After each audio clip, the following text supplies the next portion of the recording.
Alors, monsieur le Premier Mon ministre. cher ami,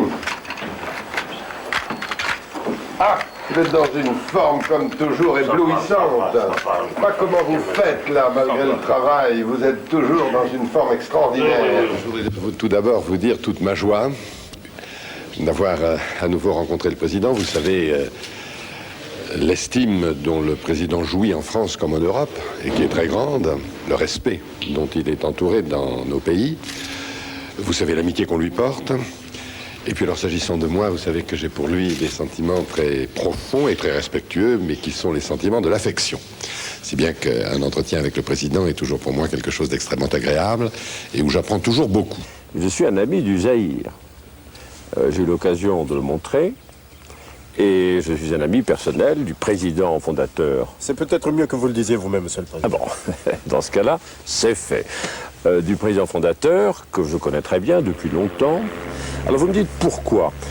D'abord, je vous dirai très franchement, par amitié pour le président fondateur, Mobutu Sese Seko, que j'ai vu à Paris il y a quelques semaines, et qui m'a invité à venir le voir. Et aussi parce que nous sommes des citoyens français, mais nous sommes des citoyens du monde. Beaucoup des problèmes actuels sont des problèmes mondiaux, et il faut connaître les problèmes mondiaux sur place. Dans toutes ses amitiés avec l'extérieur, il avait un esprit diplomatique. C'était un maître en diplomatie. Et il y avait toujours trois as. L'as de cœur, c'était la Belgique. Parce que finalement, à travers tout ça, la Belgique était au centre de sa diplomatie, et surtout, de nouveau, comme toujours dans le monde africain, ses relations personnelles avec le roi Baudouin. Il y avait alors l'as de trèfle. Alors l'as de trèfle, c'était les États-Unis. L'apport, l'argent, la puissance américaine, la guerre froide, et il l'avait toujours lié avec tous les gouvernements américains et avec les présidents, à travers d'ailleurs de liens mystérieux avec la CIA, avec le State Department, avec le Conseil de sécurité. Il avait des liens extrêmement étroits. Et puis alors, il y avait l'as de carreau qui était la France. Et puis il y avait la dernière carte, que j'appelle moi l'as de pique, et qui était tantôt les Israéliens, tantôt les pays arabes, tantôt les pays de l'Est, c'est-à-dire la Roumanie et la Yougoslavie, avec qui évidemment, il avait des liens étroits avec les différents chefs d'État. Donc, il avait, si vous voulez, dans son carré d'as, il jouait très habilement en tant que diplomate. Ça a été, si vous voulez, une de ses grandes forces, c'est ce génie diplomatique.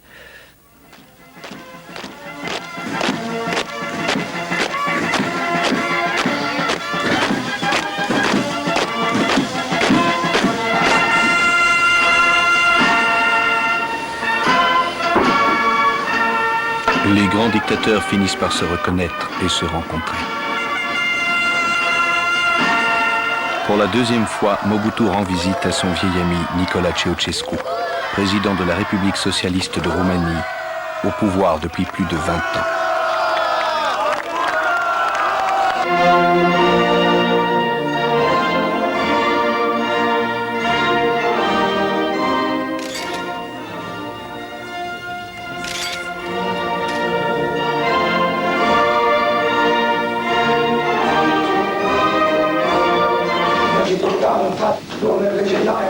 Condamnă unanimitate de voturi pe inculpații Ceaușescu Nicolae și Ceaușescu Elena la pedeapsa capitală. Patria e România și poporul român liber, nu cu trădători.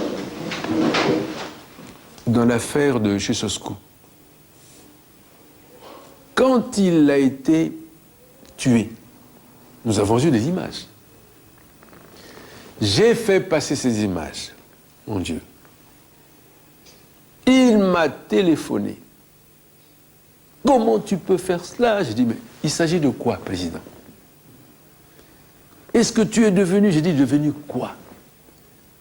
Mais il ne me disait pas de quoi il s'agissait, mais il était tellement en colère. Et puis il raccroche. C'était son amitié pour Ceausescu? Qu'est-ce qu'il y avait? Je ne sais pas. Mais je pense plutôt qu'il avait pensé à lui-même. Compte tenu du fait qu'il a mené le peuple congolais, le peuple zaïrois de naguère, comme Ceausescu avait mené le peuple roumain. La direction du pays, c'était pareil. Alors il avait craint que le peuple congolais aurait des idées pour qu'il soit assassiné lui aussi de la même manière.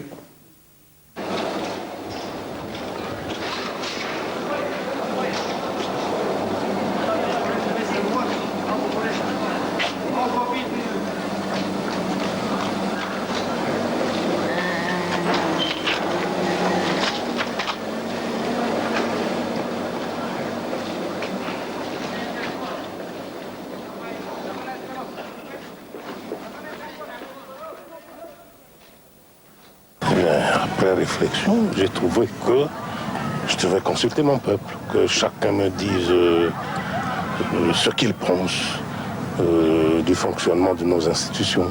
Est-ce que cette consultation populaire est aussi une sorte d'examen de conscience personnelle après presque 25 ans de pouvoir? Et pourquoi pas tout ce qu'on me dit? Ça doit peser aussi sur la conscience du chef, que je suis. Ça pourrait être la fin du parti unique? Comment? Ça pourrait être la fin du parti unique? Telle était la volonté de la majorité du peuple zaïrois, je n'hésiterai pas une seule seconde. Aux grandes mutations qui tourmentent le monde en ce XXe siècle finissant, j'ai estimé, seul devant ma conscience, de tenter de nouveau l'expérience du pluralisme politique dans notre pays, avec à la base le principe de la liberté pour chaque citoyen d'adhérer à la formation politique de son choix. Très chers compatriotes, j'ai parlé des biens de choses et de tout le monde. Je n'ai pas parlé de moi. Que devient le chef dans tout cela? Le chef de l'État est au-dessus des partis politiques. Il sera l'arbitre. Mieux, il sera l'arbitre. Mieux, l'ultime réponse.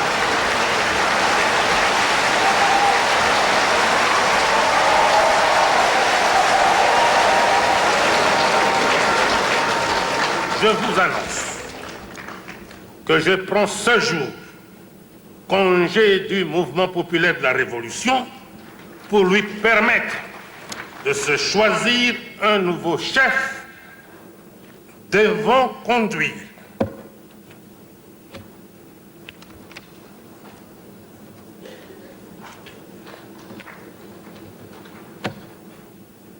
Comprenez mon émotion.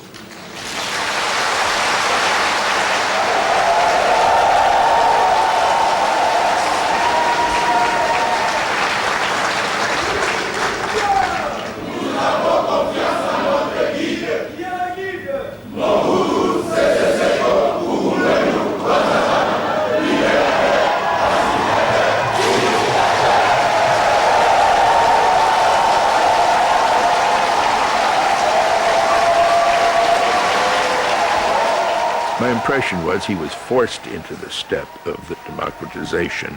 He didn't really believe in it, but he felt it was necessary if he was to avoid a civil war, another civil war.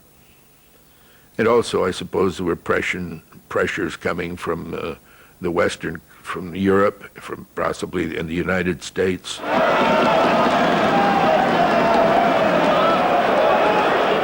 Sous la pression des événements, le guide éclairé est contraint d'accepter un grand débat de société.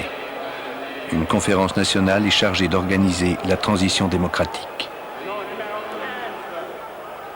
Sous la direction de Monseigneur Monsengwo, les 2850 participants, venus de toutes les régions du pays, dénoncent publiquement la dérive totalitaire du guide suprême, le maréchal Mobutu Sese Seko. Monsieur Mobutu n'a jamais élaboré une pensée philosophique et cohérente à mesure de sous-tendre un système politique. Au mensonge s'ajouteront la pratique de la corruption matérielle et morale, le népotisme et le clientélisme politique et les multiples visages du chef de l'État lui-même, président fondateur,